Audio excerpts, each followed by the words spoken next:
Hey guys, when the difference between winning and losing comes down to quality, choose Addicted Marine Performance Parts. What do they do, Hayden? You know what? They're your go-to source for high-quality billet aluminium parts. Originally engineered for the intensity of race boats, but now it's available to upgrade your ski boat. Very nice. You know, they also specialise in cab plate hardware, performance-driven steering components, and internal fit-out accessories. And they also supply Argo V drives and all the accessories to go along with them. That they do. If you demand the best in marine components, remember one name, Addicted Marine Performance Parts. Everybody out there, I want to know who wants to go fast? Let's go one more.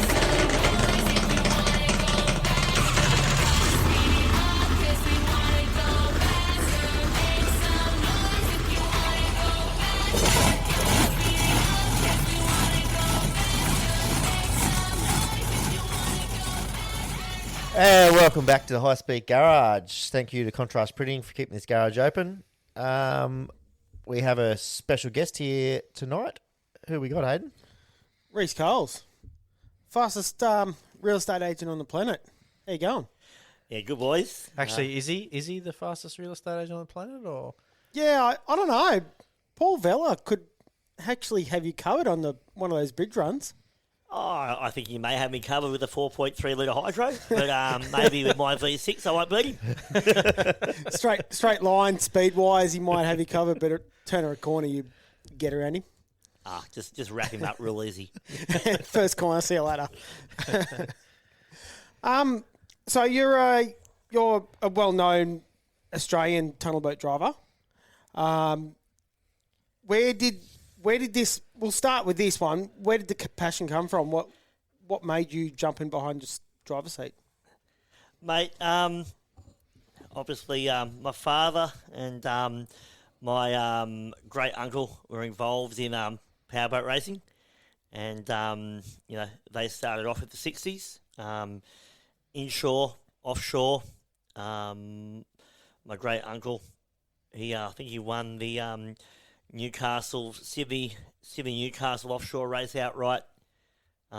He started his passion quite late. They got lost in that one too, didn't they? Once or twice, I believe, back in the day, and got circled with sharks, and people were having heart attacks, and shit went down. I reckon there'd be a fair bit going offshore back in the day.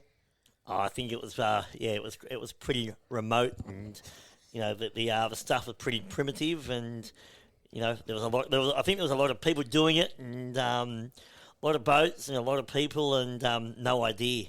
And the technology to keep track of boats and where they are and shit at that point probably wasn't that great. Not as great as it is now, anyway. I think they had a few life jackets and a few flares and just winged it. Probably a few tins on the boat too. I'm sure there was. I believe there was people back in the day racing and with cut down boats and cricket pads so the decks wouldn't hit their shins. And I've heard a lot of stories of the offshore era. And then, so my father was involved, I think probably from the 60s, racing with his uncle. I think he was like 11, but he was quite a big kid. He looked 18, then he was 11. I think he was more fat than than old. Love his dad. And he started, involved in the family class at underage, and then he started racing. And worked his way up. He was always racing motos, not tunnel boats at all. And still in the outboard thing. Though? Always outboards. Your uncle was in the outboards too. Yeah. My great uncle was in the outboards as well. He actually didn't start racing till he was like in his 50s. Like I think he was born 1914, I believe. 25th of April, 1914, at the landing of Gallipoli. He was born, and he didn't start racing until the 60s. He was well into his 50s when he started racing.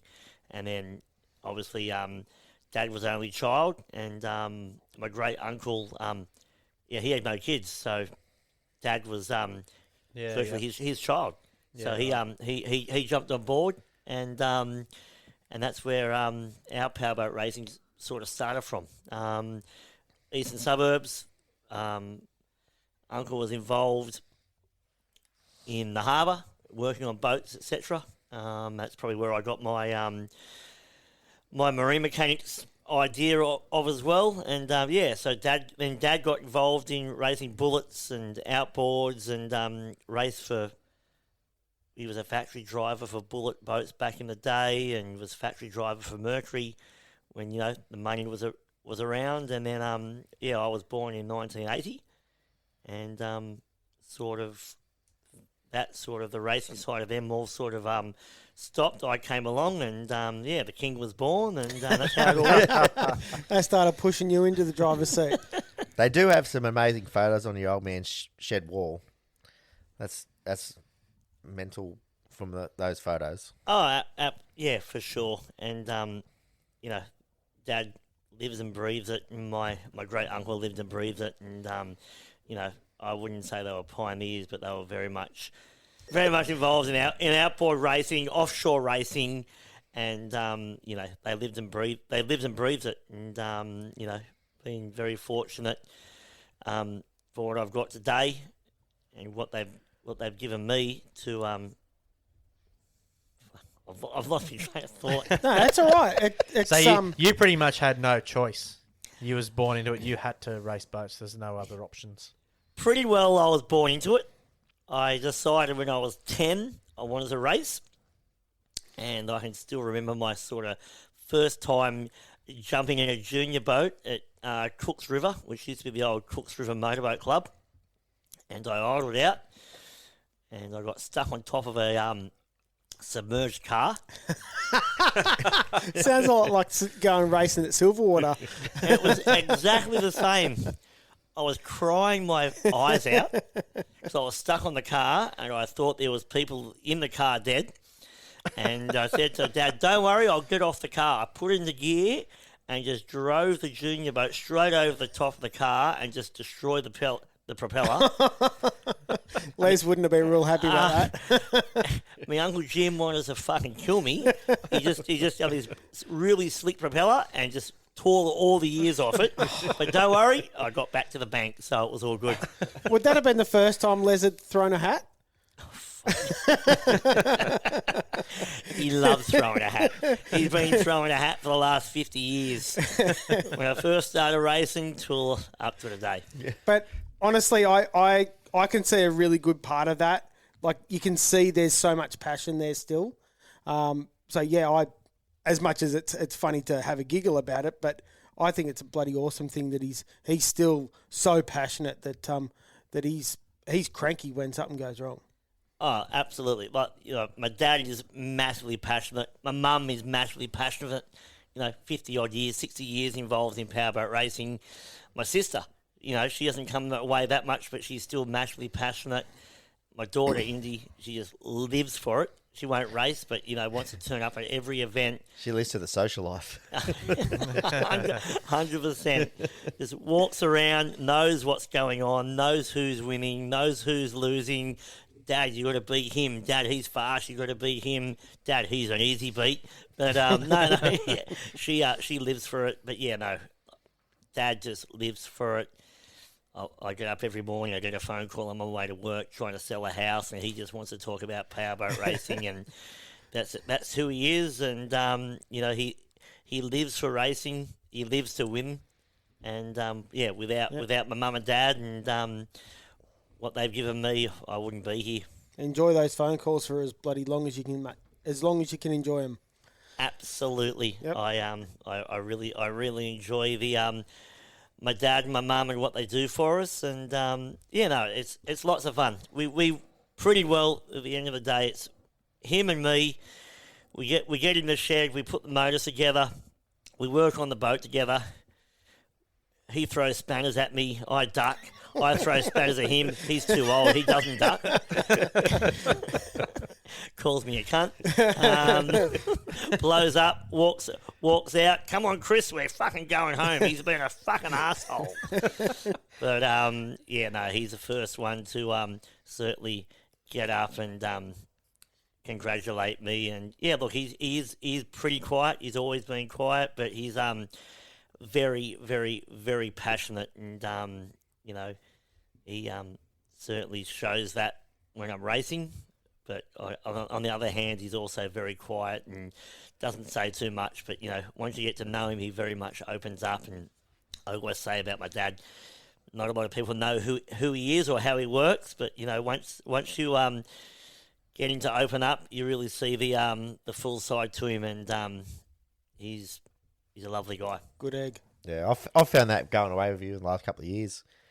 He's just, doesn't matter where you are, not even way racing with Rhys, he'll come up and have a chat to you straight away, and the amount of people he knows and will go and chat to him, it's just crazy. Yeah, no, he very is, Joel. He's just he's pretty quiet. Everyone says, oh, he's not that quiet, but he is very, very quiet sort of a guy, and just does his thing, and he's very concentrated on what I do, and back in the day he was very much involved in the boat racing and my boat racing and the setup of the boat and what we're doing and how we're doing it. And, obviously getting a little bit older, and he's taken a little bit of a step back, and he just turns up, helps out where he can. But, yeah, very much loves it. Lives for it, like most of the old guys that are still racing these days or still involved these days. Yeah, he just really, really enjoys it. So we'll pull it back to your first race boat. What did you have? Was that a tunnel or a mono?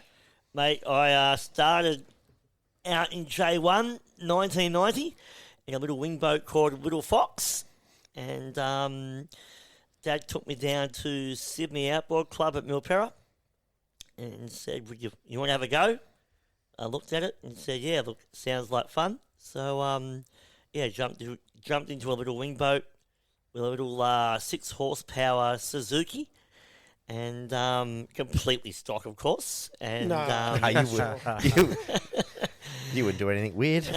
Nothing weird at all. And did my first race there, and really enjoyed it. And my Uncle Jim was there in his overalls, up to his neck in the water, starting the boat. I think he was like 90 years of age by then. No, he was probably 80 odd.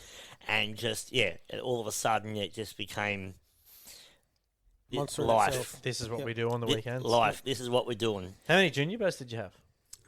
I actually had 2. I had 2 junior boats, so I raced J1, and in the beginning it was all J1. So me, Troy Marlin, Ryan Chesser, we all turned up, Upper Hawkesbury, Sydney Outboard Club. Troy was like 150 kilos back then, racing a J1, and was slow as fuck. Smoked him. We all turned up and raced J1. There was a couple that I think Hardy had a J2 or J3, or just sort of started to happen. But That's Clayton. Clayton, yep. But he got out as I started. And, so it was J1 first of all. And I think 1992 was the first J1 Australian Championship, which I'm not sure who won. That was the first year. J3. Then the next year we won the Australian Championship in J1. And I think 95 became the J2 or J3 Australian Championship. So, but back in the beginning it was all J1. And, it was lots of fun. So at what point did you get the little Tennessee junior boat? I think I was around about 14, 15. I was getting smoked by most people, and Just like today. yeah, just like today. Says to mum and dad, I'm over getting beaten. As Craig Bailey says, that boy beat me. I want another boat. So my dad and Uncle Jim bought me another boat and got the Tennessee, and I was looking at back in the day you could buy different Mercury motors and that, and I said to Dad, there's a 15 horsepower motor with a 25 horsepower power head, but it's rated as a 15. I think we should fucking buy that thing. So we bought that thing. And Les, being the competitive person he is, said, no worries. That's let's exactly get what that. we're going. Fucking oath, it turned up and it smoked everybody. There were people. I'm not surprised, to be honest with you. there were people protesting, Hayden. We had a letter from Mercury saying it was a 15. Clearly not. It was a 25.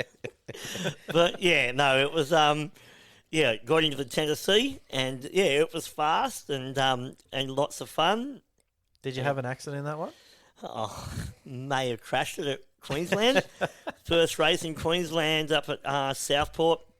I think we were involved with the War and Water Trask Formula One series, and I went out there that weekend, king of the kids, and barrel rolled the boat the first turn. Felt like an absolute dickhead. Got out of the boat. Dad said, "You're a Full of dickhead," beans. and but yeah, got back in it, and won the next day. Perfect. That one's still getting around too, I think, isn't it? So Yep, still racing today.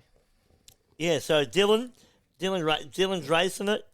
It's been a great boat. It was built by the boys down at Lower Portland, Child's Play boys. Oh, wow. Yep. It was a full like composite carbon boat, and it's 20 odd years old now, and young Dylan races it now, and I think he won the Australian Championship this year. Yeah, he got the J2 and 3, I think. J2 and J3. That's Woodsy's. Dylan Wood, yeah. Dylan Wood, yep.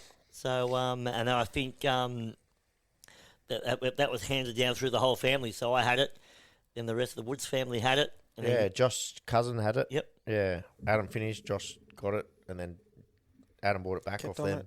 to get Dylan in. yeah. And then Dylan won J2 and J3. So, that boat's seen a lot of history. I love that. There's obviously well built boats still running on the water, not getting flogged. Like the kids are still putting around with them, but they're not working that They're hard. not the fastest boat, but they're good in rough. They're still and they can doing turn. laps. Yeah, they're great in the rough water. Their lap times are amazing, and they're a good boat. And young Dylan, winning the J2 and J3 this year, proves, and maybe an older boat, but it's still a great boat. Yeah, Yeah, 100%. exactly. So you've jumped from J1, J3, J2, J3. What was the next step? You play Yamatos or something else? Mate, yeah. I decided I was 16, 17. I was still racing juniors. And I thought if I wanted to go ahead in powerboat racing in this country, I'd try and race a tunnel boat. So we bought a Yamato. And the very first day I got my Yamato, we went down to Sydney Outboard Club. It was me, my dad, my Uncle Jim. He would have been well into his 80s there, still in his overalls. And we fired it up. You have to wrap a cord around the flywheel and pull start it. Yeah, there's no retractor pull on them. No, and away you go. So I've idled it out and just kneeling in the thing. You have to kneel it. You hold it. You hold the steering wheel with one hand. You hold the throttle with the other, and do a couple of warm up laps. And I had a little go-kart tacho, and it was stuck behind the transom. So anyway, I did a couple of laps. I thought, this shit's fucking easy to drive. Anyone can fucking drive one of these things.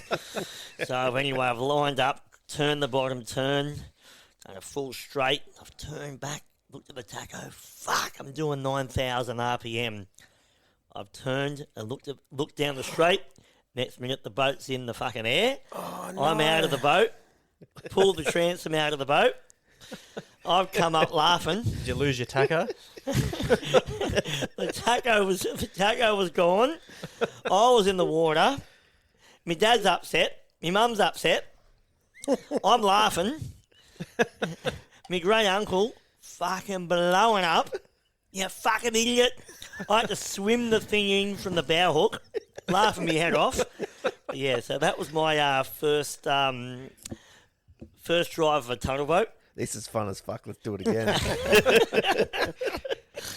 But that was my first ever Yamato drive, and pretty well. Yamato racing for me was, it was okay. I learnt a little bit. I wouldn't say I was great. Won a few races here, lost a lot of races there. very, very competitive with the Bollins family. Yep.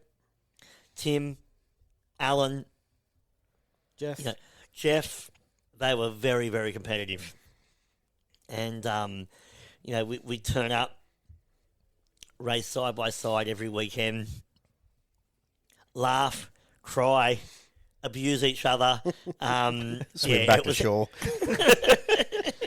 It was very competitive, and I probably learnt my racecraft, certainly my tunnel boat racecraft, from racing Yamatos. Everyone's always said, are they hard to drive? I said, tunnel boats, I think, are quite easy to drive at 80%. To drive them on the edge is hard, and certainly learnt how to drive a tunnel boat driving a Yamato. They all sort of same characteristics. They hop, they skip, they lift up quickly, and I've always said in a Yamato everything happens a lot faster because the boat's so short. So if it lifts its head, you've got to be onto it really quick. So I'd probably say I learnt my craft in Yamato racing. Yeah, that makes a bit of sense. That would have been back when the hydros were racing against the tunnels in the Yamato class. Was there a few of them? There was a couple of hydros. Back in the day, it was all very much, when I started racing Yamatos, it was very much tunnel boats. Mm-hmm. So John Hudson had some plans from De Silva in America, and they were all kneel-down tunnel boats. And we sort of ran Yamato, and then you could step up to 550. So when I was racing, most of the guys that were racing Yamatos were all in kneel down. Yep. We're all in kneel down tunnel boats. Yep. Yeah. So the reason that conversation come up, one of my crew members, Nathan Rickard, he jumped into Polsky's hydro, and he's spoken so highly of that class, of how competitive it was and how much fun it was. It's clearly affordable, unless you wreck one, but. Oh, it was super affordable. I think I bought my first Yamato from a guy who pioneered Yamato racing, Rod Lawson. I think I paid $4,000 for the boat on trailer, ready to go. Chunko, yeah. And we would just travel around the country racing Yamatos, and you throw 30 litres of fuel in it for the weekend, pay your entry, turn up, win it or bin it, and that's pretty well how it was. You either won or you crash. You either loved it, and it was a lot of fun, a lot of good memories. You could crash it, and it's not that bad either. You just pump the water out and we'll go again. Transom off it. I remember racing one year at Lake Lyell, and got to the first turn. I thought I was fucking flying. Next minute, I'm just catapulted doing backflips out the side of the boat. Dad, you fucking idiot! You crashed again. We fucking pull it out, pull it over, pull the spark plugs out of it, get it going, and you jump back in it and race it. And it was a cheap, affordable racing, but it really, really taught your racecraft in a tunnel boat style environment. Mm-hmm. Talking about crashing them. You deny it, but I can remember. I watched a VHS that the old man used to have. He's probably still got it somewhere. I'll have to try and find it and get it put onto a USB or something. There was a race meeting at Dargle, and you, in your little Yamato, was parked on the checkered buoy. I actually don't remember that. I don't remember whether at that point you was turning around the checkered buoy or not. I remember there used to be a couple of tracks where the Yamatos used to do like the half track sort of thing, turn around one end of the track and then go around the checkered buoy. So I don't know whether the checkered buoy at that point was a turn buoy or whether it was actually like a start-finish buoy. But I can clearly remember watching that video and seeing that little red boat parked on that buoy, not going anywhere. It may have happened. We were talking about this today, and I remember racing up at Raymond Terrace against the King boys, Andrew and Jason King, highly competitive Yamato racers, and I don't even think I was winning. I was probably coming last. Anyway, get to one of the first turns and just ran straight over the fucking turn buoy, and they were foam back in the day. They were foam. They weren't pneumatic. and just blew all this foam out the back of the tunnel, all over the competitor behind me, and he turned up, looks like Father Christmas. It was fantastic. Jason King still talks about it. He went over the boy, just blew this foam all over him, and he's just racing around with foam all over him. But yeah, no, I don't remember hitting the start-finish buoy, but I do remember crashing at St George one year, so it was massively rough. It was a spectacular at St George Motorboat Club. Nah, it wouldn't be rough at St George. So they said, all right, it's very rough. What we will do, send the Yamatos out first to see how rough it is. As they do everywhere. They do, if that or the juniors. So the flag went down. I was that fucking hopeless. I crashed before the start-finish point. So the flag's gone down. I haven't even got to the start-finish point, and out I came.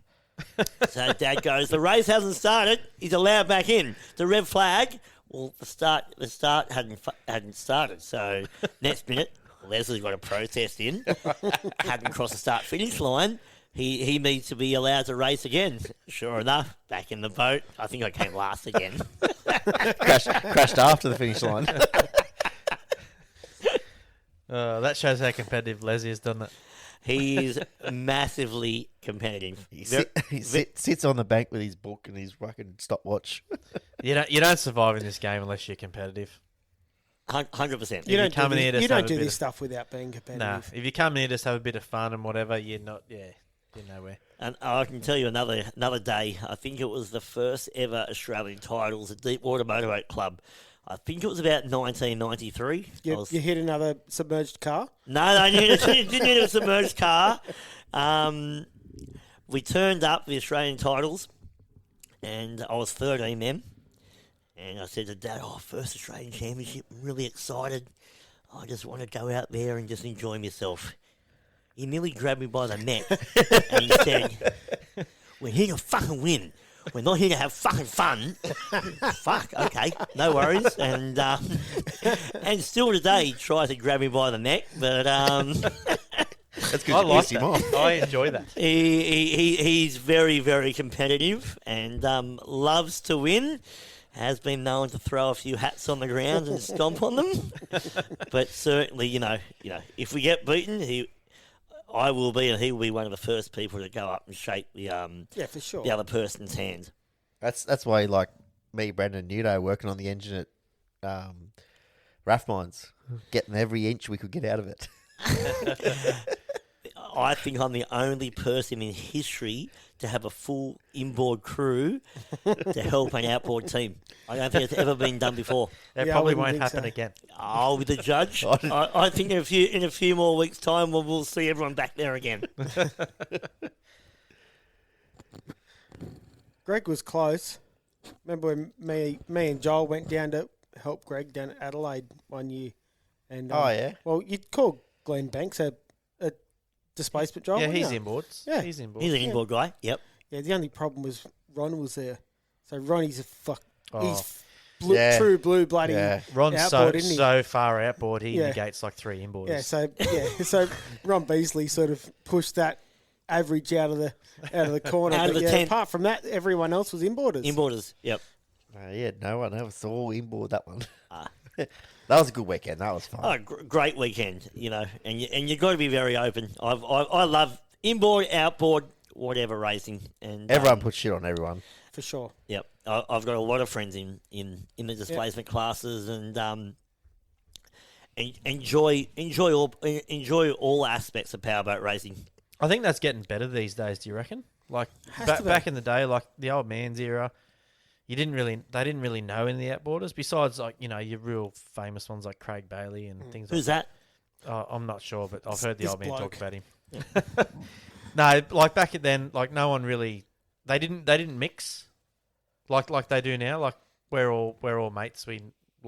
We're inboard people. Like I'm inboard fucking through and through. I won't ever go and help you because I don't like outboard. But I know a whole heap of outboard people, and they're normal people just like the rest of us. But I think back in the day that didn't really happen. I think these days they're a bit more as one as a powerboat I think family. the more unlimited tunnel boats that turn up to a blown boat event, the more respect the tunnel boat drivers get. in that unlimited circle. Yeah. Because before it was just like, oh, whatever. But now they're actually coming Right, up. there wasn't many lot of competing. Bales is really the only one competing. Bale's properly. always had everyone's respect. Yeah, I totally agree. I think, back in the day, it was Bob Halliday. He used to race against the inboards. He was the only one. And then, That's before our time, but Yeah, that's yeah, probably yeah, well before. And then Craig Bailey, was the only one that raced against the inboard guys because they were all running in their outboard classes. And it was completely separate. We had our own You had your series. Formula One series, and we really didn't have anything to do with the inboard displacement guys. Yeah. And I think there was a pretty, divide or stigma between the outboard guys and the inboard guys, and there was only Craig that would turn up and absolutely smoke all of you yeah, and make you all look stupid most of the time. But But- honestly, like we're 20 years on from when he was racing against like the loose cannons and the madness and the he's still fast. Like silver bullet. Absolutely. He was pretty well. He was the pioneer of unlimited racing in this country. Inboard, outboard. He turned up, and This is what I've got. and this is what I've got, and let's go. And you had the McCoskers, you had Tony Walsh in loose cannon, and and they Crossing turn up. miscreant. Yep. And you had Crossy, Miscreant. You have all those big name inboard drivers turn up and take on this guy with this little 2-stroke V6 outboard, and I think he earned the respect. That's right. Because I think back in the day there was no respect for outboard drivers, and then you had Troy turn up, and there was no respect, and then you had Craig starting to dominate and just become friends, winning races, and not always winning as well. And then they realised, we can be friends with these guys. They're not weird. They're But the he same wasn't a as us. dickhead when he won either. He obviously celebrated, but he wasn't like, oh, F you, you're a bloody blown boat driver. It was stir-ups. There was no aggression. It was racers racing against each other. Yeah, the boats were different, but they were still races. Absolutely. And we see it today, It's a lot better today than it was back then. You get out of the boat and go, well done, I'm the winner, you suck. But they earned, but there was respect, and the respect came over the years. Early days, there was a complete disregard to outboard races, and I think now there's a lot more respect, but there's a lot more respect either way. I'm more than happy to go and help guys who race inboards, and I love the inboard racing. And if I'm not racing, I'm not helping one of my mates racing outboards. I'm jumping on one of my mates' Yeah, go and help blown someone else. boat boats and help them. So either way, it's a lot of fun. We're all going racing. Oh, well, that sounded good. That was a good one. So your first, say, Formula 3 boat, is that where your next progression from the Yamato was? Yeah, I raced Formula 3 Hato for, I think, one season. It sort of wasn't the big class. The boat became available. I jumped out of Yamato, and I think we went to Queensland twice up there for Queensland Championships, and got involved in the Australian Formula Superboat Series that Kirk ran, and I ran Formula 3 for a season in that. And the class was sort of dying. So The F3 class has sort of come and gone for a It's- fair while. yeah, it's always sort of been hit and miss. I think I raced with 3 or 4 boats. Again, another great step. And I've always said, stepping classes, whether you're racing 4.2, 5 litre, 6 litre to blow on boat, juniors, stepping class in any sort of powerboat racing is great. Yes, sure it it teaches is. you craft. Yeah. There's no question. So, yeah. It, So I it proves that it makes a good racer. Absolutely. Absolutely. And I jumped into that Formula 3 boat, first capsule boat, turned up and, got around the course okay. And I think, it was a very short period of my powerboat racing career, I think maybe a year. And the class started to fade. And, but no, it was a good stepping stone to jump into my F1 boat. So you jumped straight from the F3 into the F1? You didn't jump through F2 class? Yeah, no, there was no F2. So, Okay, so that was... it was straight into F1.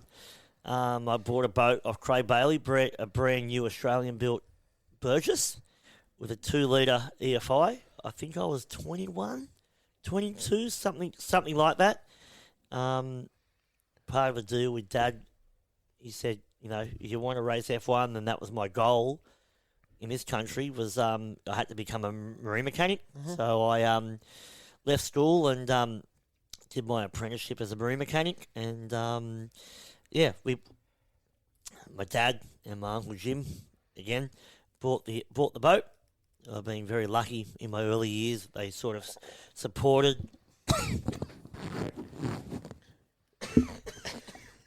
He's choking, guys. Breathe. We might have to do some CPR. Yeah. We'll be back shortly. Joel can do the work. I'm not editing shit. Yeah. Yeah, no, my uncle, he, Uncle Jim, he supported me and, bought the boat, bought the motors.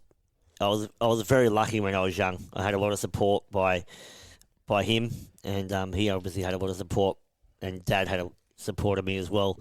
So, we bought my first F1 boat, and I think my first ever race was Gosford, around about 2001, 2002. Yeah, I was around 21, 22. Turned up there. Was that with the tunnel boat tour thing? No, it was Kirk Sakunis' Australian Superboat Series. Yep. That was a big deal, wasn't it? It was big. It was big. We had TV and, there was a bit of a divide in the sport with the tunnel boat tour and the Superboat Series, and there was guys swapping and changing and whatever. And, so turned up at Gosford. We had, I think, Malcolm Jamison from New Zealand. He turned up with his F1 boat. Good name to come over. Yep. Todd Leary from Tassie. He turned up with his boat. And, I think there was somewhere around, the Trask boys, Kay Marshall, Craig. Oh, no, Craig, I don't think ran that weekend, but there was a lot of guys that, have been running a long time. And, first weekend, we had qualifying on the Saturday morning. I put it on pole, first time ever. And then we went out for the race on Sunday and it got blown out. And I went out for a warm-up lap, put a hole in the boat, nearly sunk it, and drove it up the bank. Geez, you've had some crashes. Well, not wrecked some crashes, gear. like just wrecking shit. Just wrecking shit. Just wrecking shit. So, No wonder Les throws his hat at it. So, that was my first ever F1 experience. So, pole position, first race, and crashed it the next day. So that was all right. From hero to zero. Absolutely. Talking about Kirk, he was also one of the pioneers of the guys like Craig Bailey to race against the inboards. I can remember watching that little KT Marine boat racing against the inboards a fair bit, especially at St George and stuff. Yeah, no, they had Craig, Mark Evans, Craig Bailey had a serious rivalry ship between the three of those guys at St George Motorboat Club, and it was always about the champion of champions. Yep. And, they were all from that Cogra Bay area, and they all wanted their name on that Champions trophy, and that's actually one of the trophies I've actually never won. Love to maybe one day, but he was very much a pioneer.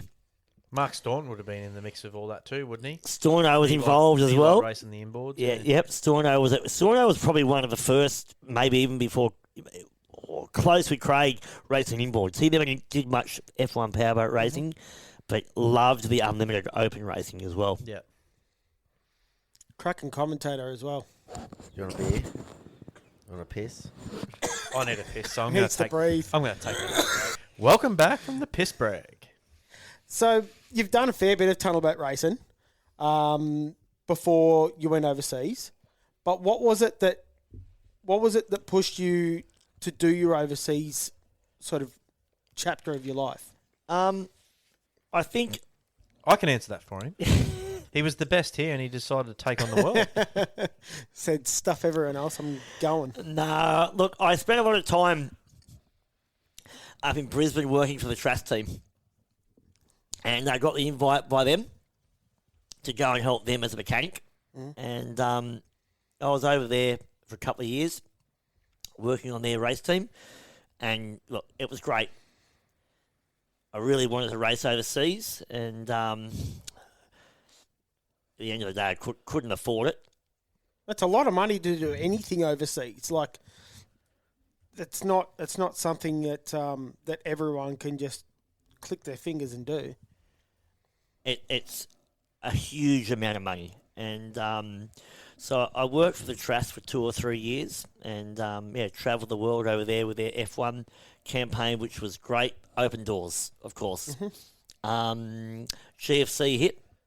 They decided not to race, and then I got a call up from the people that own and run F1 H2O overseas to drive their 2-seater boat, and they said, "Do you want to come over and do all the corporate stuff and drive the 2-seater boat?" So obviously, I was mid to late 20s by then. I said absolutely. So I just you don't throw that idea. you don't away. throw Never say no that to you that, don't mate. throw that away. So I jumped on board, and I did that for 10 years, and was involved with F1 H2O, driving their 2-seater boat. And then we're over there, I think 2 or 3 years, 4 years into it, and the organisation said, "Oh, I think Jonas Anderson needed a teammate," and they said, "We need a teammate for Jonas. Would you be interested in driving?" And I said, "Well, look, I'd love to drive." So I got the opportunity to race over there. They pretty well funded the boat, and I had to fund my engines and my crew. So I think we did a round in China. We did a round in Abu Dhabi. We did a round in Sharjah, and we did a round in Qatar. So I've only ever done 4 rounds over there. Look, I feel that borrowing someone's boat, it was hard, and Do you want to crash it? I didn't want to crash it, and I didn't have the money. You back can't then. have that mentality when you go and race against those guys, though, eh? 100%. They're there to play for war. They you go over there, they're ready to win, and it's war. Yeah. And I didn't. It wasn't my boat, and I think if I had my time again, I'd love to go back. I still feel that I could go back and have another crack. Now with a bit more experience. and Bit that up your more belt. experience, and I'd take my own boat now. My boat now is very much capable of what they're doing over there. And It's one of their boats. Yeah, it's one of their boats. It's the same length. It's the same width. I turned up there very blind and took my motors over, and first round struggled, got absolutely smashed. I think I got lapped twice in on that first weekend. Wreck gear. Just from driver ability, or Look, I think I was very naive for sure. I was pretty shit that day, Joel. And wrecked 2 engines, and I was more focused on not wrecking the boat. I didn't own the boat; it wasn't my boat. I didn't have the money to fix the boat, so turned up half cocked. In the end, we went to the final round in Sharjah, and I drove to 6th place out of 20 boats. And I thought, we certainly got a chance over here and could probably prove something. We went to Qatar. Doggy, me, Todd, Corey Duval, Dave. We put our engines in our bags, gearboxes in the bags. we turned up at Sydney Airport. Put the engine on the on the scales. I had my foot under the bottom of the scales to get the weight off it, so I didn't have to pay extra baggage to get the motor over there. That's how it was, and we turned up there, and I think I qualified top 6, and went out for the warm up for the final, and the power steering failed, and we didn't even get to come off the line, and we had a good chance, I think, that weekend. Do I regret it? 100%. Would I go again? Love to, but family, business. I don't believe I ever got to really prove myself over there, and would probably one of my biggest regrets in power racing. I never got to go over there and potentially show what I could have done. And anyway, that's just life. You might get another go. There's about 1 billion people that listen to this show, so someone might try and help you and sponsor you to get over there. You never know. I might be beyond it. I don't think I am beyond it, but look, I would love to go back over there, and I'd love to take my own boat over there and have a crack and just see how I go against the guys. I watch it religiously and see how they're going, and I just think maybe one day, but maybe I miss the boat. There's plenty of older guys over there running them, but Yeah, there are, for sure.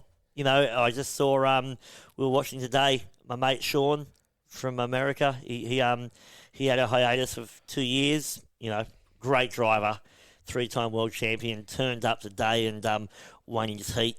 Oh, and, weapon. And, he's 2 years older than me, and I think Formula One powerboat racing is not about age; it's about experience. Mm-hmm. And There's a fine line there, eh? Absolutely. Between being too young, too old, and having the right amount of experience. You can't be old with no experience, and you can't really be young with a shitload of experience. So there's a fine line there of having both, and you really need that at that level. Like that I obviously haven't done anything like that, but I can just imagine it'd be nothing like here. That them guys are out there to basically win it or bin it, and you've got to have the same attitude. So if you're driving someone else's equipment and you can't afford to repair it or fix it, then you're not going to drive to your 10/10, are you? 100%. And those guys turn up, and over there you've got set times. So you've got an hour practice session, and it starts at 10 a.m. If you're not on the water by 10 a.m. and you miss half an hour of it, you miss half an hour of practice. After that, you've got qualifying. There's an hour qualifying. The next day, you've got pre-race warm-up, then it's race. So if you're not on the water ready to go and you miss out, there's They're no not turning waiting back. for That's just how it is. So you've got to be ready.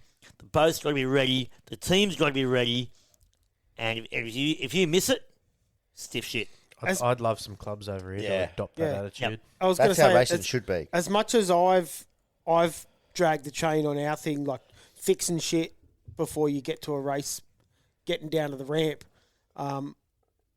as much as I appreciate that things do go slowly, Yep.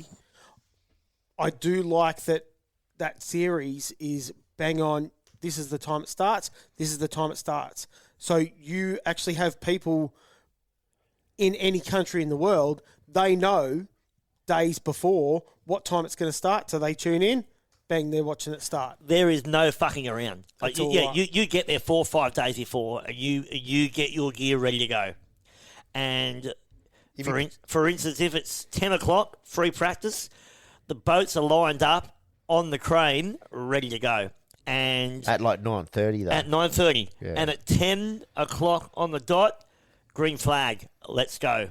And if you're not in the fucking water, and you turn up 45 minutes later, you got 15 minutes of practice, and that is it. Yeah. So it's cutthroat, and that's how it is. That's how racing should be. Yep. Yep. Yep. Yep. It's professional, and you need to be on the ball and ready to go.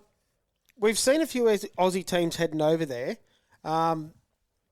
doing their wild card entries, like they're not able to put together a full series. As we've said, it's a heap of money. But you always do see the posts about they turn up and they're rebuilding boats and stuff like that. Are these boats just pulled out of a sealed container that are like they're badly corroded and stuff like that because they're sitting around, or What's the go? So pretty well, it's a travelling circus like Formula One cars, and a lot of the Aussies that go over there, are wild card entries, and they get to drive, the second boat for the team, and generally that boat is, not as such the best boat. So it turns up, it comes out of the container, and they've got to work on it, and they've got to get it ready. And as soon as they turn up, they're behind the eight ball straight away. The main teams, they've tested in Dubai or in Italy or whatever. Weeks beforehand, Yep, yeah. they pack the boat, they turn it up, they bring it out, it's ready to go. We turn up, us dub Aussies, and we will. Let's rebuild this thing. Yeah, before we will, even have a go. and the Europeans love us. So, good friend of mine, Jonas Anderson, who Todd Leary now cruise for full time. He loves the Aussies. Every time I turn up, I bring an old boat, and you guys repair it to brand new. He makes us work like dogs. Todd still works like a dog, but yeah, no, that's just what happens. You get the old stuff, which is what happens. You're a wild card, Yep. and you've got to try and make do with what they give you, and it's hard. It's very, very hard, and there's no practice. As I said, it's time slot, hour free practice, qualifying. Free practice before qualifying, race, and that is it. So if you have an issue and you miss the qualifying, or you miss the race, or you miss the pre-warm-up, Unlucky. unlucky. Yep. There's no coming back. Or fines too. Yeah. So there's fines for not turning up for scrutineering, not turning up for the driver's briefing, hitting turn buoys. Like it's very much like Formula One, and you have to just be. Know what's going on, how it works, have a team manager, have a radio guy. It's full on. So the travelling circus, as you would call it, turns up. They've got race boats. Yep. They're the F1 boats, right? Call them the F1 boats. There's clearly a race meeting that happens. Is it the same sort of thing as, like, say, turning up to Windsor or a Dargle or a St George, and you've got support races? No, not normally. So for instance, we may turn up if we're racing Saturday, Sunday. The pits will open on Tuesday morning. So everyone turns up The week before. the week before. Yeah. Everyone turns up. They're all in 40-foot containers. They pull all their gear out. 2 boats, tents, equipment, engines, the whole lot. They'll set their tents up. They'll get their boats under, and they will strip their boats entirely and go from front to back over from Tuesday to normally Friday morning for technical scrutineering. So there is no other racing whatsoever. After technical scrutineering, the fuel is then distributed. So every team has the same fuel. The fuel is given to each team, and then Friday afternoon, then they can put the boat on the water. They get told what time the boats can go on the water for running. They run the engines in, etc. And then from Saturday morning, they have a scheduled race program. They may run Formula 4, but apart from that, they run nothing else but Formula 1. So it's just dead water between... Absolutely, yeah. So there is a lot of lay time. So on a Sunday morning, we may have free practice for an hour from 8 a.m. to 9 a.m. And then the race may be 3 o'clock. So everyone will go through their boats, and there'll be nothing happening from 10 a.m. in the morning till 3 o'clock till the final. Yeah. Okay. So these events are obviously... It costs a lot of money for these events to happen. So the council or the country or whatever is putting money down, or you've got sponsors putting money down to make the event happen. What else? Obviously, those people get the money back from people coming through the gate to watch the event. So generally, from what I saw in the 10 years I was over there, countries like I've been to Italy, France, Africa,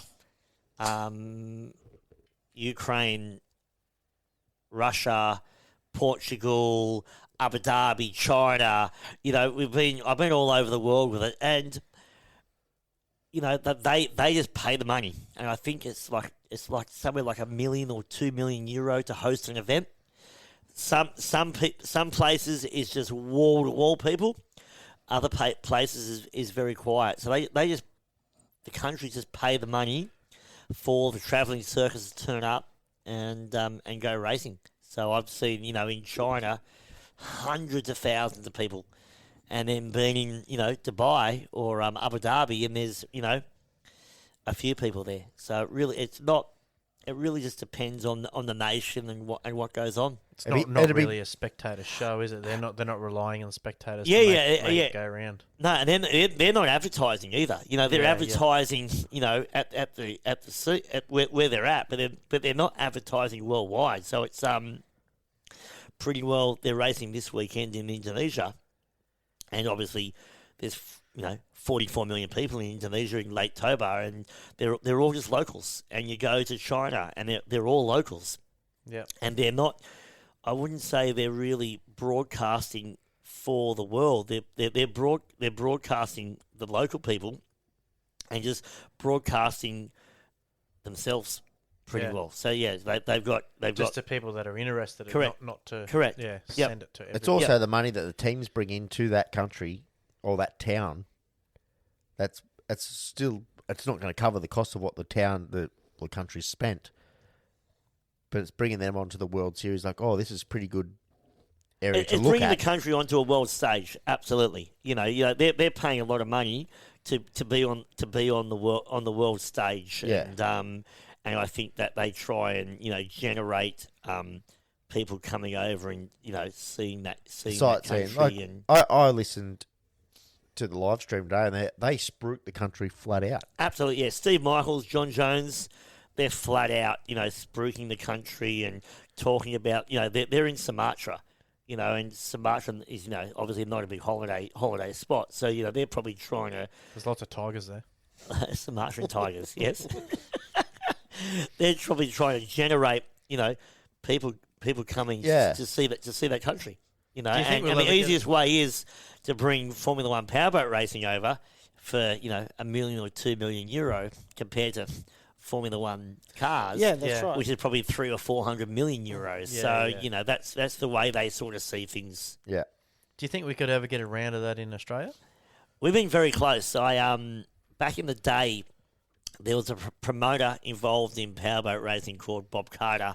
He was involved in the Australian Formula One Powerboat Drivers Association back in the 90s, and very smart guy. And he had some great rounds in the country. Gold Coast, Newcastle, Melbourne Docklands, Adelaide Docklands, and he had a deal to race in Melbourne at Albert Park. Albert Park, and the same weekend as Formula One cars, That would be awesome. and had the deal done with the UIM to bring all the Formula One boats over here. And it was put to Bernie Eccleston from Formula One Cars. Yeah. Bernie didn't like it. No thanks. One word, no. And that was it. It was shut down. Yeah. So, 'Cause you know why? Because they know the boats would be better than the cars. 100%. Way more people.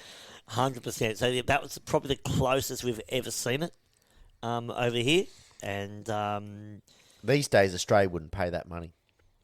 no, They wouldn't see the value in it. You don't see the value in it, and I think you see a lot of rich countries will pay the money.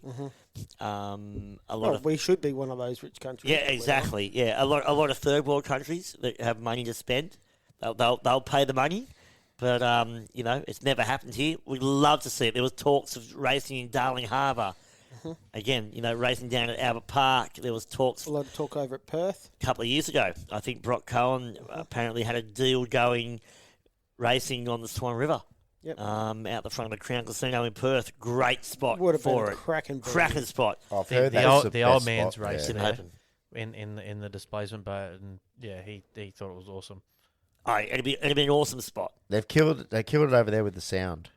Yeah, but your tunnel much boat noise. series, you wouldn't have that problem. Still a little bit noisy, but it's not as noisy as a blown boat, but it's still a little bit noisy. If you was going to get around in Australia, where do you reckon would be the ultimate place to have it? Oh, look, I think you'd have to say, I think Newcastle Harbour would work really well. You've got accommodation everywhere. It's a great track. It's an hour and a half out of Sydney. It's a couple of hours down from the Gold Coast. I think that would work really well. An airport, fucking 20 Airport minutes. close, Yeah. if not in Perth. Perth would be awesome. Yeah, it was very, very close the other year. Perth's probably a bit easier to get teams and all the containers and all that stuff on board as compared to like the That side of the country. eastern yeah. states. Perth's probably Especially a bit coming simpler. from Europe side. Absolutely, yeah. Because come straight down from Indonesia, Yeah. down to Perth, then straight across up the Suez Canal or up into Dubai for the final round at the Yeah. end of the year. That would work perfect. But it's been close many times, but just never been here. If it come here, could we enter like our own team as a wild card, or do you need to be part of the circus to be involved? No, you can enter as a one-off driver. No, you could one enter your team. boat, could you? Yep. You got to get your super license. You both got to comply, obviously. So you got to have the crash boxes and a few little bits and pieces that comply. But, it's generally, most boats over here now have them.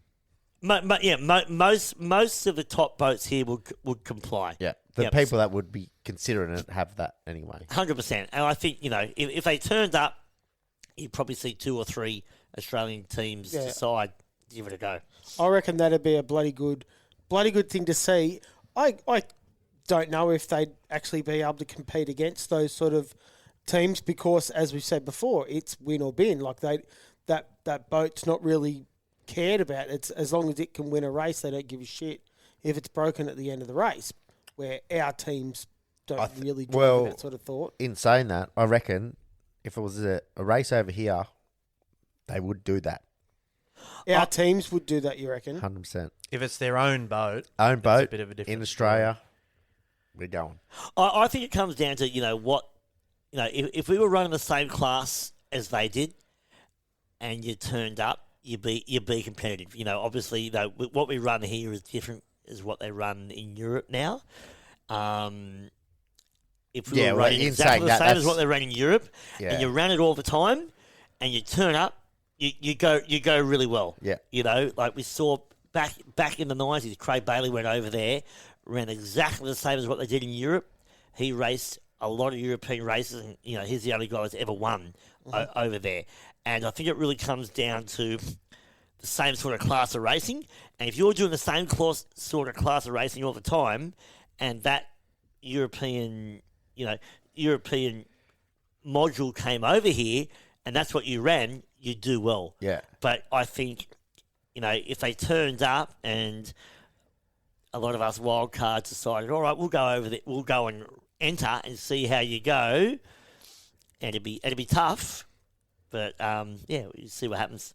Because they're not the S3000, but they're similar. But look, they're controlled. They're controlled with cylinder heads, RPM, and fuel. Yeah. And the engines are like an F1 style Formula One Mercury racing engine. They now have the 4-stroke with Marriott Racing, the 4-stroke engine as well. But they are very much limited on what they can and can't do.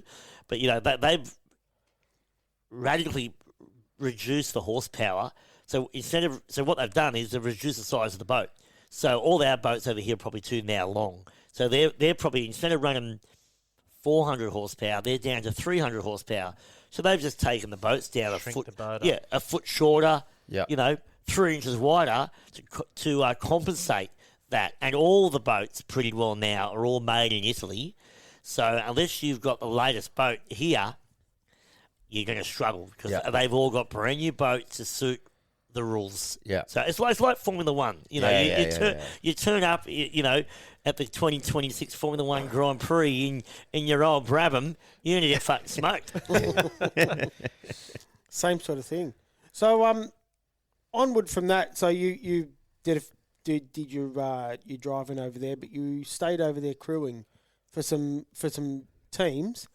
How many years do you reckon you did that? I was involved over there for 10 years. As I said, driving the 2-seater, lots of fun. Involved in the series and working with the people behind the scenes, and taking people for two-seater rides, and great part. You turn up, they'd hop in the boat and say, "Oh, Chinese lady, what's your name?" "Oh, my name's Yap." "Oh, my name's Clap."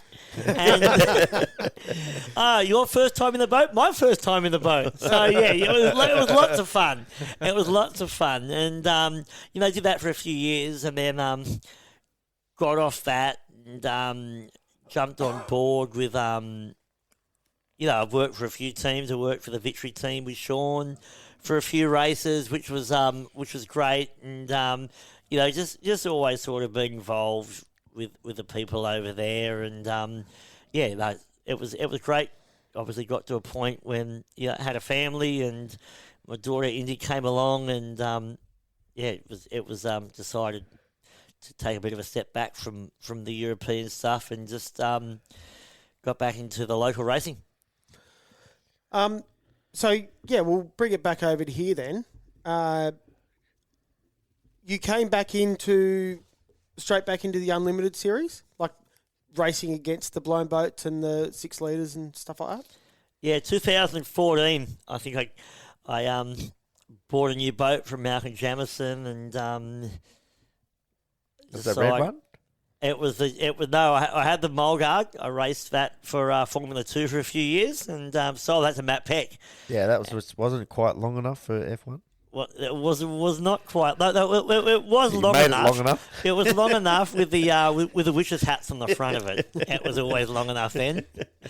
And sold that to Matty Peck, and decided that I want to go chasing the trophies and racing against the inboards and racing against mates, and being involved in APBA championship racing. So I bought a DAC from Malcolm Jamison in New Zealand, and turned up in 2014 at Windsor, and started doing unlimited racing. I think my first race was the Cross Invitational in 14, which was the first time I won the Cross Invitational, and raced unlimited for I think 5 years, and it was fantastic.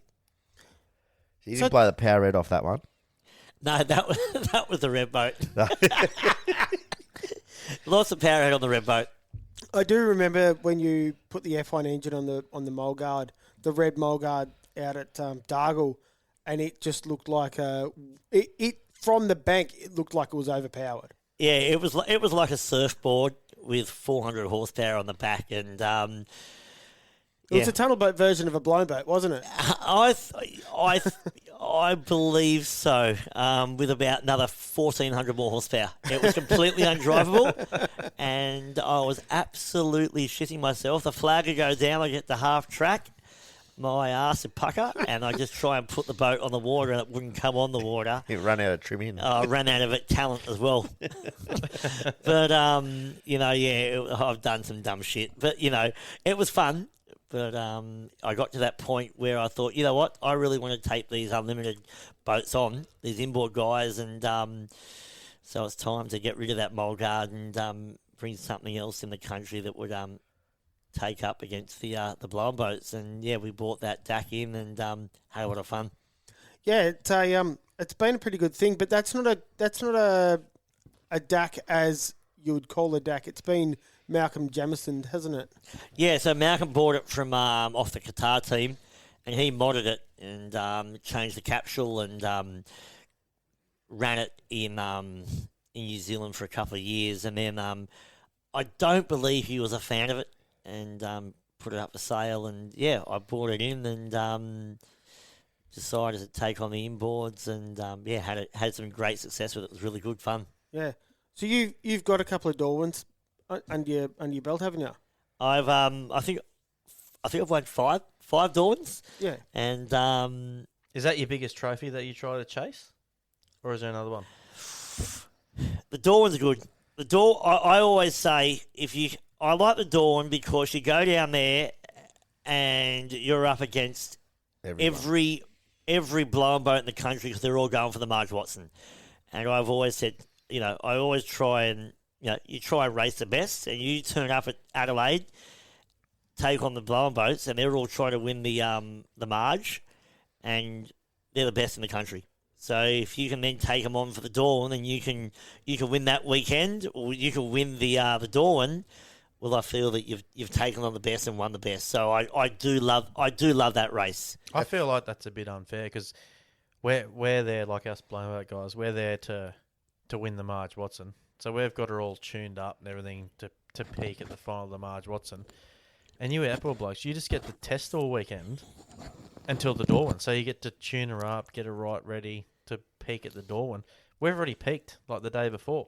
So you've got it. You've already ahead of us. Yeah, but you've tuned up a day before. You're peaked, ready for the main race. Yeah. So then that's exactly right. It's a peak. So you aim up to the should peak, plateau and then. then you go down from there.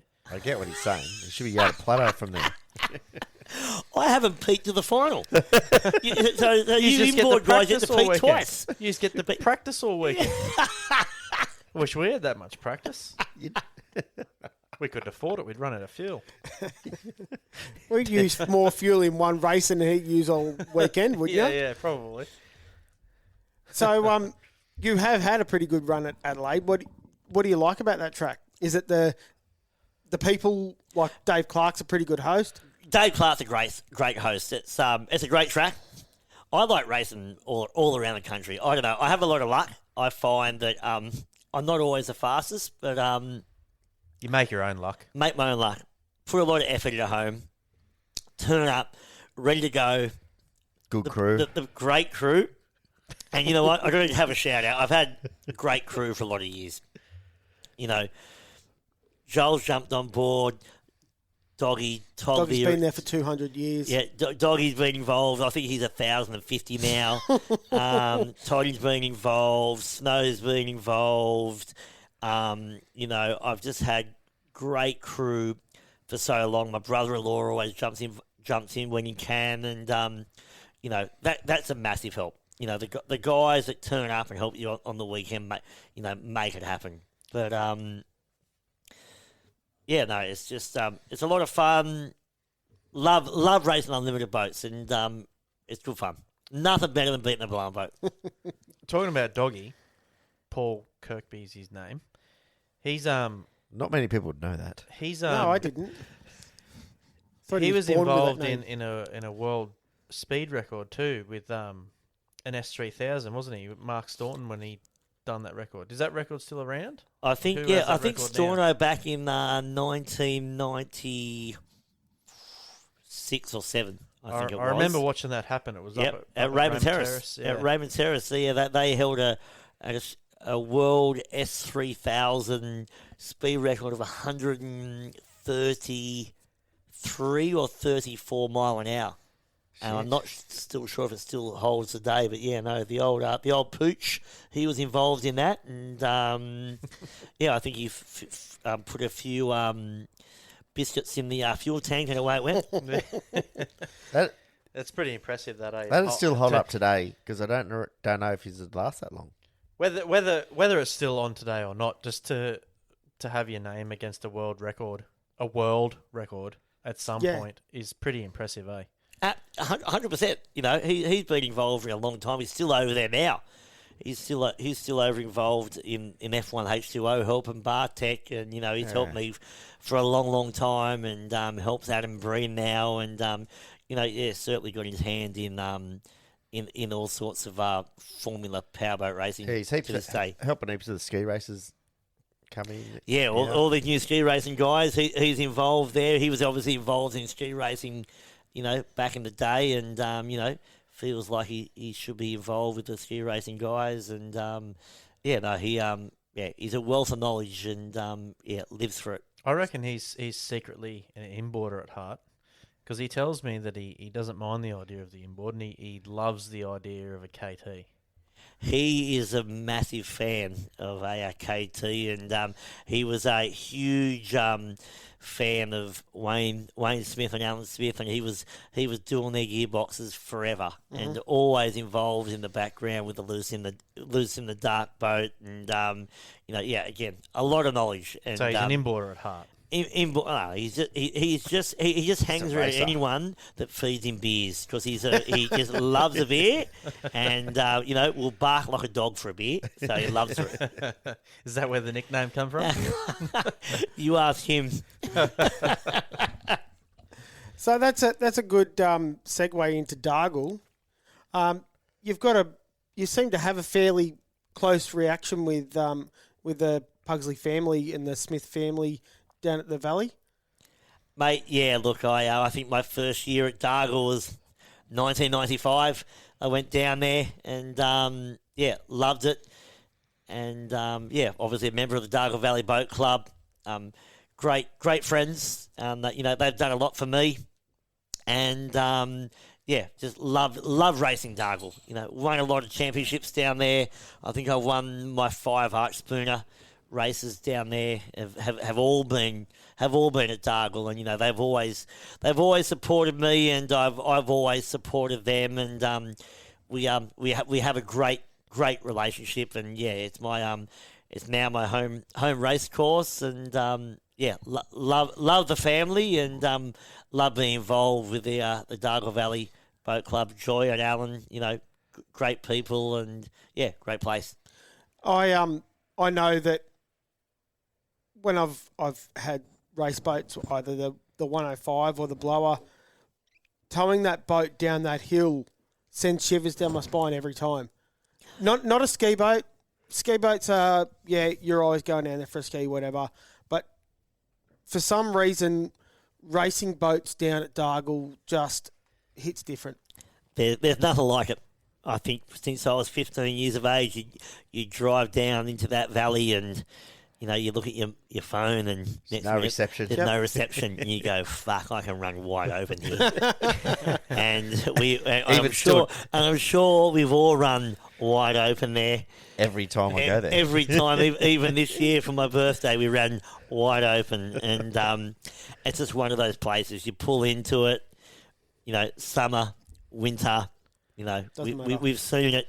We've seen it at its highest, we've seen it at its lowest, and it's just an amazing place with an amazing family that are so dedicated to powerboat racing, and they just put their heart and soul into it. And I think that's why everyone helps so much, because they're just that dedicated to it. Everyone's just willing to jump in and go, yep, let's go. Absolutely. I think that's why we all love Dargle. They put so much effort into it, and we try and give back to them what they put into it. Yeah, they're not trying to rip no one off. Nothing. No. They're just let's go racing, and that's what we're doing. Exactly. Alan and Joy being mentors of the sport for 50 years, and they're great people, and married into the family, and he knows what it's like, and it's just a great place and great people. When they ask for help, you go, yeah, no worries, let's go. Yep. Rip some bull's nuts out, and we're on it. Yeah, whether we're farming or racing, we're involved. Talking about Dargle, when we're talking about Doggy's actual name, that was where I learnt Doggy's actual name. I always just knew him as Doggy, and then one Monday morning, Rhys has come up to the barn all hungover, and Doggy's also hungover. Anyway, Rhys has had no phone reception, so he's had to go over to the kiosk and borrow the phone to ring the wife.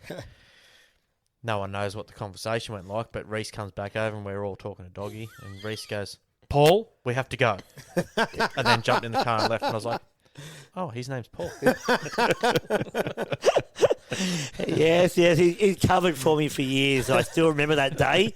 Paul, we're going to go, and we left the Dargle Valley and drove 20 minutes back to the Lower McDonald Valley, and I'm driving down Walmsley Road, and there's my wife Amanda, and my mother and father-in-law Jim and Kay just staring as we come down the street. I said, "Paul, do not get out of your house. You're driving all the way down here with me."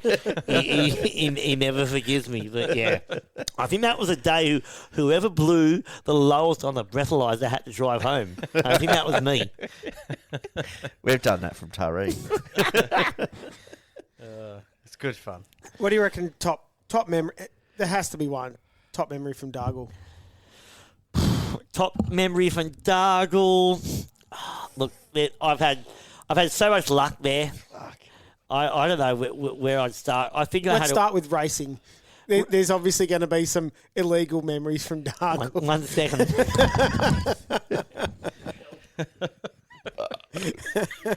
Piss break. I'm surprised you lasted that long. I've had two. We're going for a third. Best racing memory. Best race memory. Mate, it would have had to have been 4 or 5 years ago, winning the Jack Howarth, which was the New South Wales Unlimited Outboard Championship. The next day was the Australian Arch Spooner Unlimited Championship. Then going into the Dargle Gold Cup, which I won, and then Always an awesome race. and then the King of the River. So I think I just had a full weekend round sweep. So beat all the inboards, beat all the outboards. I think I've done it two or three times. I won the whole weekend. So yeah, that's always been good. I don't know how you'd wear a hat, to be honest with you. Like, if I was to do that, far out, I wouldn't be able to fit a hat on my head. Yeah. That's why he doesn't wear hats. He's so big. Exactly. He needs a stonker with the foam cut out. I've got a top hat on the part of the Whitewater Buffaloes back in the Flintstones. You know, the big hat. Yeah, them on the head mason man. No, look, I'm pretty down. I am very down to earth, and I just love my racing. I love my friends, and I very much love my powerboat racing. And just go out there, and you know what? To this day, I still go out there. I enjoy it. I go out there. I'm very competitive. I've got a very competitive nature. You can be talked out of it, but Very much so. But yeah, certainly put my helmet on. I'm very competitive, but take my helmet off. I've sort of come down to earth very quickly, and just love the sport, and try and put as much as I can back into the sport as well, because I've got so much out of it. Well, I'd sort of say that it'd have to be the reason why you've been silly enough to put your hat in the ring to be boss man Commodore at the AFPGP. Absolutely, Hayden. I'm 35 years. I've held a license with APBA, and decided 2 years ago that I'd try and give a little bit back to the sport, and I love it, and it's hard. Being the Commodore of the AFPGP, you're dealing with people every day, and you realise how much people want out of you, and the time they want, and what you got to do, and get the events going, and do this and do that. But to see everyone turn up and try and put an event on is great. I think this year, for our first round at Rathmines, in the number of weeks, I think we may have 25 entries, which is the biggest field we've seen since 1990. I know we're running at Palmer's event in Mildura, and we had to enter already. And so far, we've got 22 entries with 6 more to come. So potentially at Palmer's event in Mildura, we got 28 Formula One boats, and we haven't seen those numbers since the early 90s. So obviously, the club's doing something right, and the sport's going forward. the thing I like about that series-wise is everyone gets in and helps as well. So pack up, fences, regardless of what you're doing, you get there on the Friday, whenever, and every single team's got a job. Absolutely. Everyone's equal. And, you got to turn up. And, we got Paul Same. He turns up and puts a course out every time. And there's people setting speakers up, setting fences up, doing this, doing that. Everyone's the same. There's no one that's high or mighty. Everyone turns up and they all put the effort in. And if you don't put the effort in, well, you don't get points and you don't go racing. And we just try and make that part of our series, and it seems to work. And also the cost now of the way we created the class, it's cheap and affordable, and you're seeing a lot more people jump into the sport. Yeah, well, we're starting to see a lot more of the ski race teams trying to find a home when their sport is struggling, and a lot of them are buying these tunnel boats and starting to prop up your series, which has to be a good thing. Yeah, 100%. You know, this the last couple of years, I think there's 7 or 8 guys now from ski racing. And that's only the start of it. Have decided, we want to get involved in outboard racing, and inboard racing sucks, so they decided to come across. It's only because they haven't worked it out yet. Just they can get an outboard easier than get an inboard. 100%. You can buy a boat. Scott Cleaver certainly saw the light. Yeah. He's the only one. But the only- I heard he might be buying an outboard. I heard. Yeah, I wouldn't. He sells more outboards than inboards up at Bay City Marine. But yeah, no, it's going leaps and bounds, and I think because it's an affordable class, you can buy a good package for probably $40,000-$50,000, and you can run the whole year without touching the thing. And these ski racing guys are spending 3 times Exactly that. right. Yep. And I've created a 5-round series now, and really try to incorporate a lot of the series events with major spectaculars. So there's inboard and outboard, and there's crowd, and the class is certainly growing. And going back to what Joel said about the pack up and setup, that brings a lot of the teams together, because it's not just they pack up their own, they set up their own pit area and then they pack it up and then they go home. Like, they're actually working together to set the whole venue up. They see that their work is actually doing something for the whole greater good. And I think that brings everyone together. 100%. They all turn up. They've all got a task list. So, for instance, my job might be scrutineering all the boats that weekend. Next weekend might be putting the fence up. Next weekend might be setting up the weigh station. So every team has got a job to set up and pack up, and everybody is sort of equal, and it works. And everyone enjoys themselves, and it's great fun. It seems to be a lot more involvement in people that talk to each other. Like, back in the day, no one talked to each other. Yep. Everyone had their own team. Yeah, and that they was turn it. up, they go racing. Yeah. And there was a lot of fuck you, I hate your team. You're cheating, you're doing You're this. cheating, that you're a prick. I think now, because everyone's working together, can I borrow this, or can I borrow a head gasket, or can I do You're softening this? the blow. And I can do that. It softens the blow a lot as well. Very much in the class now, there's also a lot of scrutineering. So after a race weekend, the boats are pushed aside and the motors are pulled apart and checked. And, if you got any doubt that, he fucking beat me, he's cheating. The motor's I'm pulled cheating. The, They've got to be cheating. The boat's pulled out of the water, goes straight to the scrutineering tent, and the motor is disassembled. Heads off, front Holy off. shit. Wow. But yes, it's a 2-stroke, not a 4-stroke, so it's a lot easier to do. I do that between a race meeting. Between a race. It's on board. I don't want to do it at all. I heard a little rumour that the very first year that was put into place, you failed. I did. Yeah. So Simon Troy gave me a set of heads that they were illegal. Purposely, probably. No. Yeah, no. I didn't Brendan machine them. I had a set of cylinder heads that were machined by Brendan, and they made the CCs. They were correct in capacity, but the angle of the cylinder head was wrong, and I got thrown out.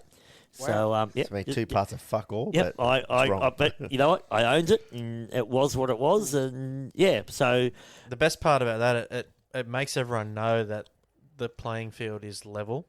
100%. If you're pinning the Commodore of the club from a first place to out the back door, see you later, come back next round, everyone knows that it's the same for everybody. So Well- there's no discontent. Absolutely. Well, actually, a competitor got pinned, which had the same cylinder heads as I did, But you sold him. which I sold.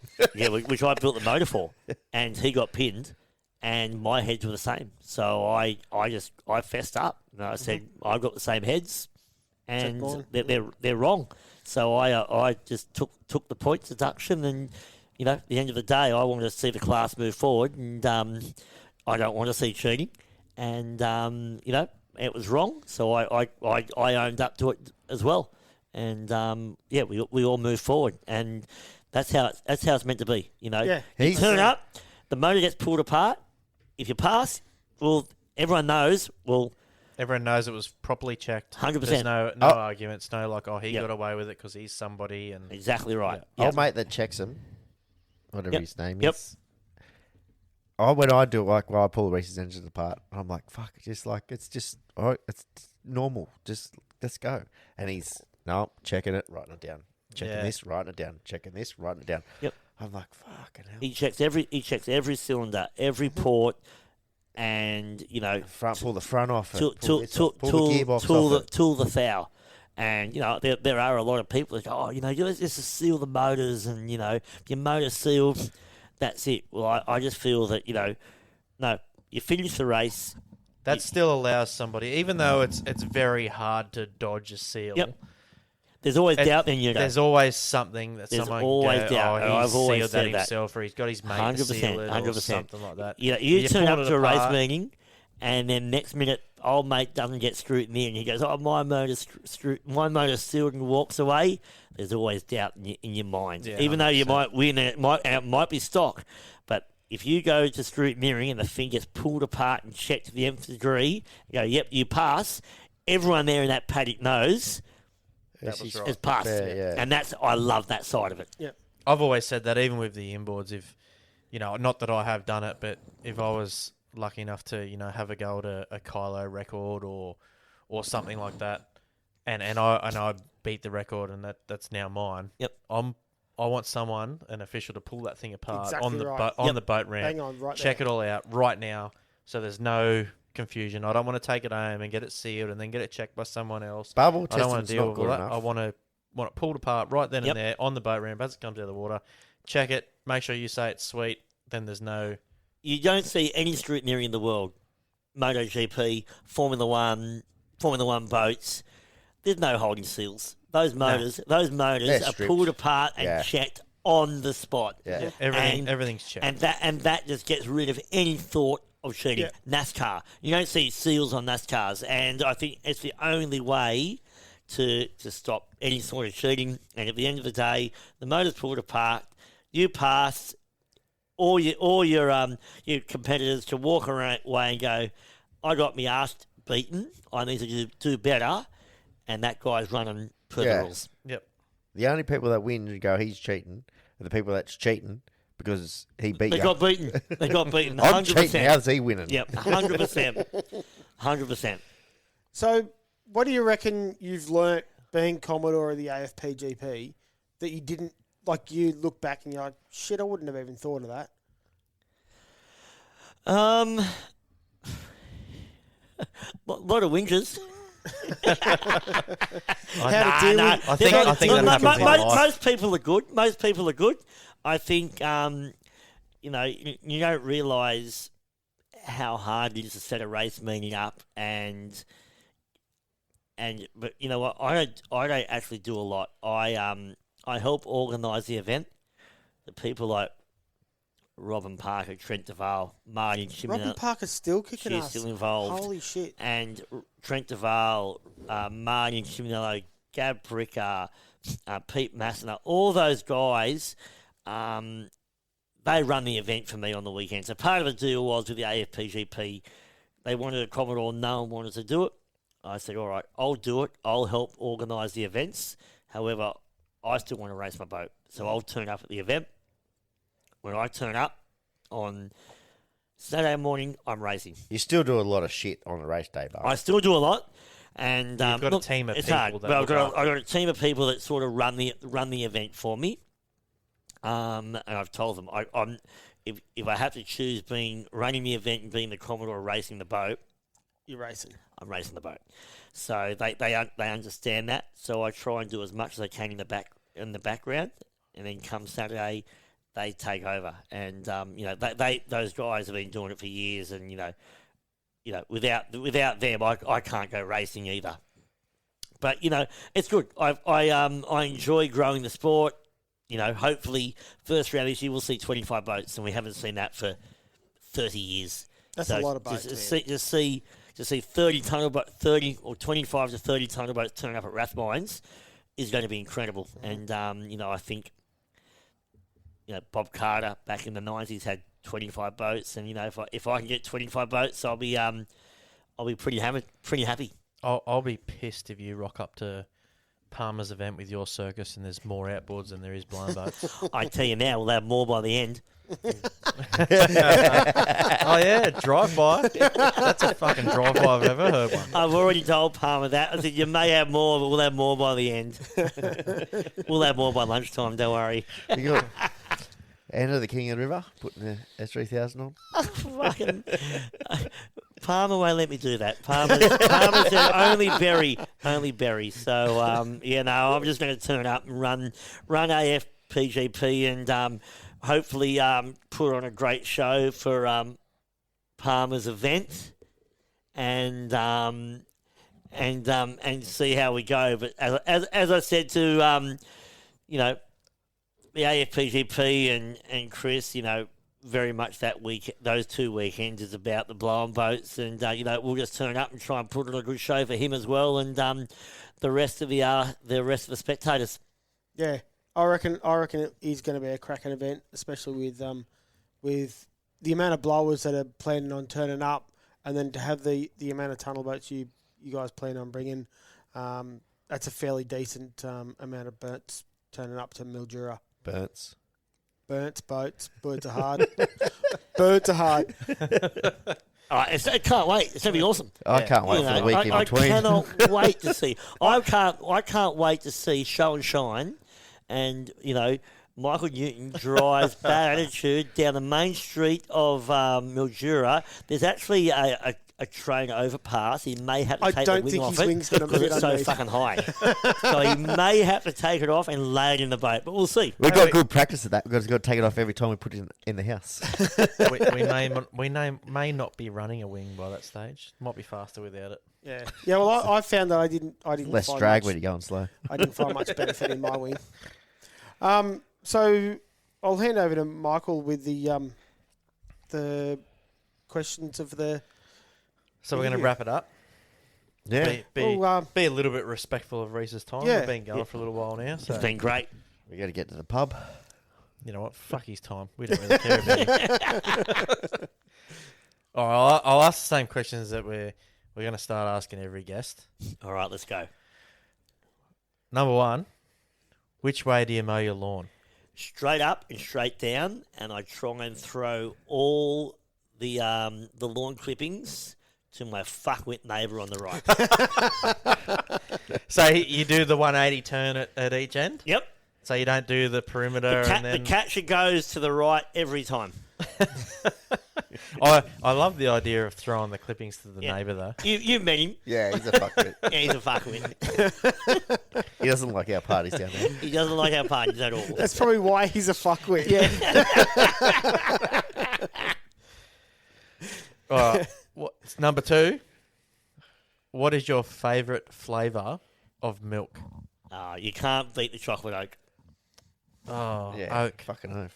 Chocolate oak, when you're hungover, smash it. I like chocolate, but jam your oak up your ass. It tastes oak's like the best. powder. Oak's the OG. Yeah. No, the oak is genuine, but fucking garbage. in the cardboard container. Yeah. Can't be the Yeah, you're right. it's got to be the proper milk, not the The OG just top. is Move. Move chocolate milk is the OG. Oh, Don't try to yeah. tell me Oak is the OG. Yeah, they don't because do it's move fucking anymore, It's but not- it move the best. You don't see it anymore. Nah, but I can't handle Oak.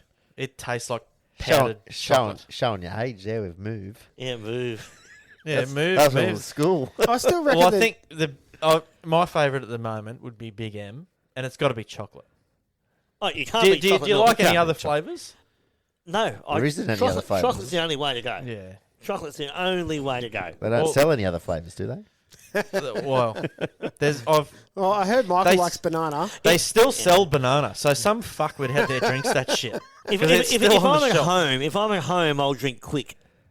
Yeah, I wouldn't mind that. 4 yeah. tablespoons of quick in a big glass of milk. Dash of milk. Fucking delicious. Do you No, drink I it? Do you drink it hot as well? Do you drink hot chocolate? Yeah, Are I you a love it. coffee drinker? Oh, I I'm, love I am a coffee drinker. Love coffee. jam 2 your cups coffee. a day.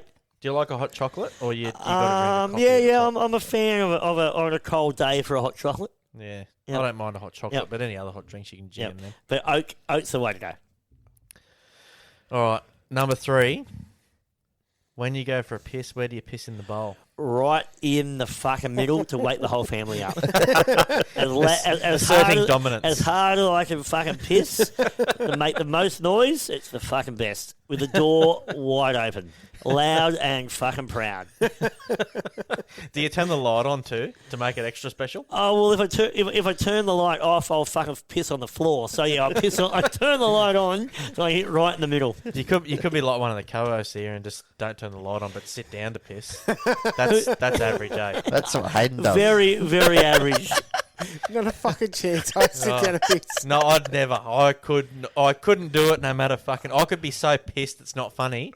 I'd rather pass out on the bathroom floor and piss me pants before I sat down on the toilet to piss. I love when you're fucked up and you're having a piss in the middle of the night with the fucking light off because you think you can still piss in the middle of the bowl and you're trying to find it and you get in the water, you got the spot, next minute, And fuck, you hit you're plastic. you're on the floor. Oh, fuck, you're on the seat. Next minute, you're back in the bowl. You're in your sweet spot. And you're going to chuck the toilet paper out because you just pissed on that too. Yeah, piss on the roll. Piss on the roll. Just leave it. Now that'll soak in. The anxiety that goes on when you miss the fucking seat straight up. Absolutely. You Where did think it you've go? aimed for it and you let her rip. You Yep. go, fuck, I'm off target. I'm off target. I'm on the floor. That's why you sit down. It's easier. We know who the faggot is now. I live alone. I'm not cleaning it up. He is an outboard racer. What if there's a stain on the bowl? Do you aim at that? Fucking oath. That's a male's given right, Absolutely. isn't it, to nail the stain? You try and get the stain off without the brush. Yeah, Yeah. You get the pressure to get the stain off the side of the bowl so you don't have to pull the brush out. All right, number 4. Are you a beer, wine, or spirit person? I am a massive beer fan, but when I go a little loose, I don't mind the occasional spirit. Splut for a bourbon. What's your favourite spirit? Oh, I don't mind a rum. Yeah, Oh, Don't mind lovely. don't mind a rum and coke. I've heard you're a bit wild on the Jack. Oh, I lose days on the Jack. It's like you've gone to Vegas. Oh, fucking oath. I lose days on the JD. Every time we go to Dargle and I turn up at the evening celebrations, I turn up to the Dargle barn. There's you and your old man handing me a Jack. I go, oh, there goes days. It happens every time, you know. All right. If you were to go out for dinner, what would your favourite meal be? And let's go from entree, main, dessert, and any restaurant anywhere on the planet. Massive seafood fan, so my go-to for entree would be a dozen oysters, scampi, or Oysters aren't really an entree. I've said this before. They're a Oysters are like aperitif. if you're at a seafood restaurant, oysters is just a given. You get Yep, them. yep. It's just like a little snack before you Yep. want to have your meal. Yep. Love scampi, love scallops, Balmain bugs, and then as a main, oh fuck, you can't go wrong with a ribeye bone in Yeah. Yeah. with garlic prawn topper. Oh yeah. I like it. You love a good steak. Anyone loves it. If you don't Yep. like steak, stop fucking listening. You're kidding yourself. Yep. Oh no, that lamb was pretty good tonight. Yeah, well, that's like steak. It's meat. It's the same shit. Yep. If you don't like meat, go away. Grow up. Righto. Next one. Are you a good boy on the road? Do you speed or do you obey the rules or do you have road rage? Amanda dropped him off tonight, so You should know, Michael, I've been fined in your car. I am fucking hopeless on the road. And That's just for being a tool. yeah, That's correct. that's not for doing anything illegal. It's just for being a wanker. No, I've lost my license a couple of times. Getting better as I get older, but no, I fucking hate the road rules. A couple of times. What have you lost your license for? Twice. Speeding. Never been done DUI. Not agreeing on driving under the influence. But yeah, been done speeding. So what when you say speeding, is that like an accumulation of points from speeding multiple times, or it's like one big speeding fine? They go, man, lock that bloke up. Accumulation of points. You're not really trying then, No, are not, you? not trying. Not trying. I only know one person. Like I'm sure there's heaps of other people, but I only actually know one person that's had his license taken off him on the spot. That was a guy from out west, wasn't it? Yeah, it was, He was out west. He's Out not west. from out Yeah, west, yeah, but he was out there when he got it done. Yeah. He's a Drop kick. good guy. That he's a good guy, but 6 months, wasn't it? 6 months. 6 months. I was fit. Do you get into much road rage? Like, do you get agitated on the road, or are you chill? You know what? I actually had to drop my daughter off to Gaimere yesterday. Oh, that's when you rang me. Fucking lowest drivers down there. That's where Craig Bailey comes from. They're fucking low drivers down there. Fucking slow and hopeless. And yeah, no, I'm a bit of a road rager, but yeah, where I live, there's not too much It's no road rage. There's Not no one enough around. people to road rage Yeah, on. I was going to say there's Exactly. no one out that way. Yeah. All right, the last one. This one's a bit controversial. Where if you was to eat a Kimberley oyster, Yep. if you don't know what a Kimberley oyster is, look it up because I'm not explaining it. Same as a Rocky Mountain oyster. Is that yep? Yeah, same so thing. if you don't know what a Kimberley oyster is, guys, Google Rocky Mountain oyster. So if you was to eat one of them, like if you was to get it and prep it yourself, the question is, would you eat it? Would you eat a full nut, or would you jack off the bull first? I feel like it's a lose-lose situation, but whatever. Tell us your answer. That's like the same question. Are you a wanker or a liar? So the question for me, would I eat the full nut or would I jack it off first? I think I would probably I reckon I'd eat the full nut. Yeah, you've got to eat the Cook full it nut. out. Yeah. Yeah. Yeah. I don't think it quite works like that. I don't think you can quite cook it out. But the way I look at it Yeah. is there's like lots of tiny little cows in the nut. It's Yeah. just like eating lots of little tiny steaks. Lots of cows.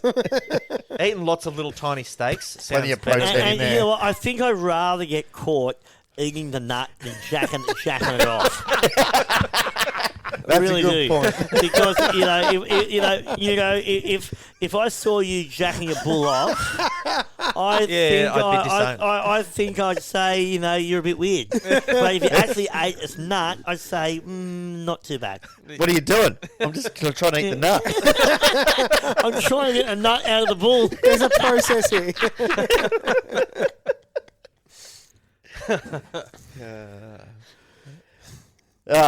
All right. Oh, fucking hell. All right, we'll wrap her up. Thanks for coming on. Thanks, mate. we'll- Appreciate it, boys. We'll probably get you back on at some point after you win something that's important. Yeah, anytime. Thank you, guys. So, yeah. Oh, thanks, guys, for listening. Get around it. Have a good weekend.